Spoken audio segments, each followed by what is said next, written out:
Off the coast of Nagasaki, Japan, there is a tiny island shaped like a battleship, barely 16 acres of rock in the East China Sea.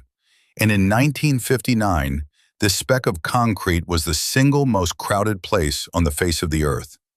More than 5,000 people lived here, packed so tight the density reached around 83,000 people per square kilometer. Children played on the rooftops because there was no ground left to spare. 15 years later, in a matter of months, every last person vanished. The schools, the hospital, the cinema, all abandoned midlife and left to rot. For decades it sat silent, a drowning gray ghost the Japanese call Gunkanjima, Battleship Island. We love to call it a haunted hell, but the real story is stranger and darker and far more useful. Because this island didn't die from a disaster, it died from a decision. This is a case file on how the most modern city in Japan became a tombstone. The story starts with coal. Coal was found on this reef around 1810, and in 1890, the industrial giant Mitsubishi bought the entire island for 100,000 yen. Their goal was audacious: mine coal from the seabed itself. In 1895, they sank a vertical shaft nearly 200 meters straight down, and tunnels crawled out beneath the ocean floor. To shield the workers from typhoons, Mitsubishi wrapped the island in towering seawalls, and that armored silhouette is what earned it the name Battleship Island. But you cannot run an undersea mine without an army of miners, and there was nowhere on this rock to put them. So Mitsubishi built up. In 1916, they raised what is widely called Japan's first large concrete apartment building, a 7-story block designed to stack human beings the way a warehouse stacks crates. Floor by floor, decade by decade, a vertical city rose out of the sea. At its peak, this mine pulled more than 400,000 tons of coal a year out of the ground, fuel for a nation racing to become an industrial superpower. By the 1950s, Gunkanjima was a marvel. On an island you could walk across in a couple of minutes lived a full city.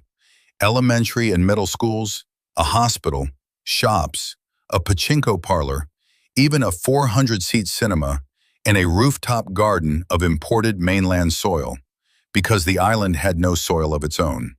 It had no fresh water either. Every drop was shipped in or squeezed from the sea. And yet, life here was good. Miners earned strong wages.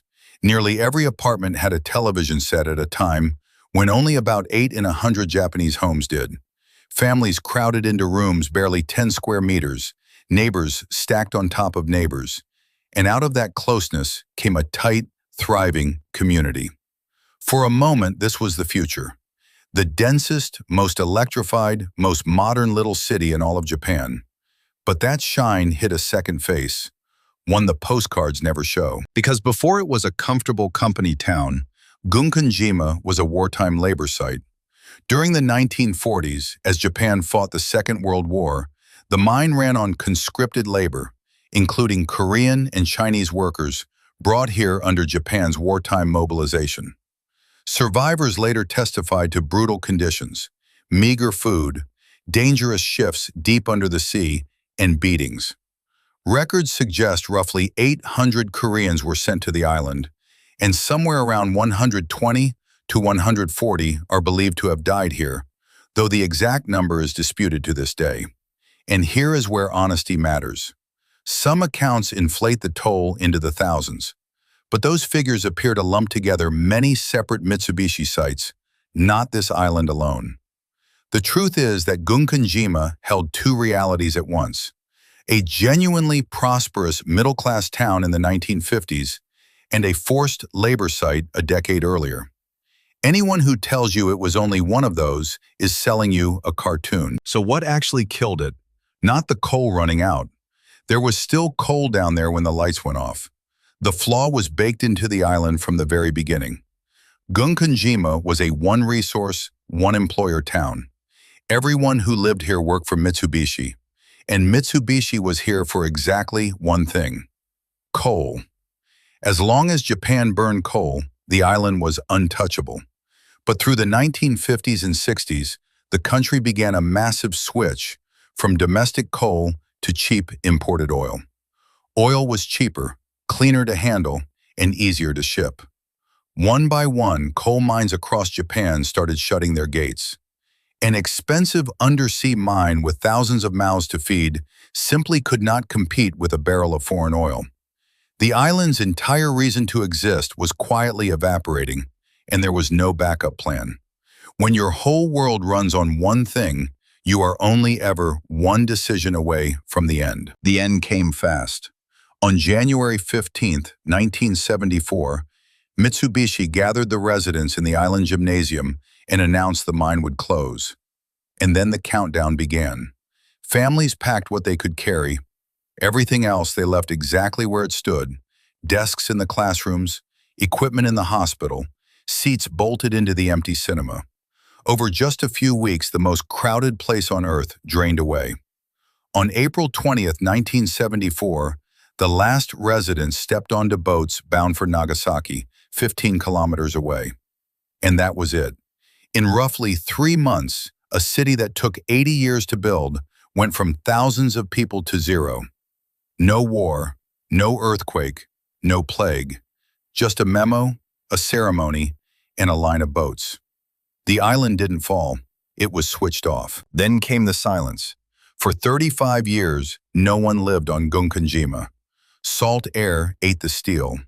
Typhoons hammered the concrete towers until floors sagged and walls crumbled into the sea. Japan's proud vertical city rotted into a genuine ghost town, sealed off and slowly collapsing on itself. In 2009, a small, safe walkway was opened, and tourists were finally allowed a glimpse of the ruins. Then, in 2015, the island was named a UNESCO World Heritage Site as part of Japan's Meiji Industrial Revolution. But that honor tore open the old wound. Japan had promised to tell the full history, including the wartime forced labor. Instead, critics say, an official information center downplayed it, and in 2021, the UNESCO committee itself expressed strong regret that the whole truth was still being buried. Even as a ruin, the island could not escape its two faces. So here is the pattern in this file, and it is not really about coal. Gunkanjima died because it bet everything on a single resource and a single employer. And when the world changed its mind, there was nothing left to hold the people there. That story is not history. It is happening right now, across Japan, at enormous scale. Today, Japan has an estimated 3.85 million empty homes, and one government report warned that around 900 towns and villages could effectively go extinct by the year 2040. Same disease as the island. When the jobs and the reason to stay disappear, people leave fast, and the buildings are left to rot. And you can find company towns like this all over the world, from Rust Belt steel towns to oil boom towns, each one a single shock away from empty. Gunkanjima's lesson is simple, and it is worth remembering. A place that depends on one thing is not strong, it is fragile. The island didn't run out of coal, it ran out of a reason to exist. Every disaster hides a pattern. Subscribe, and we'll see you in the next case.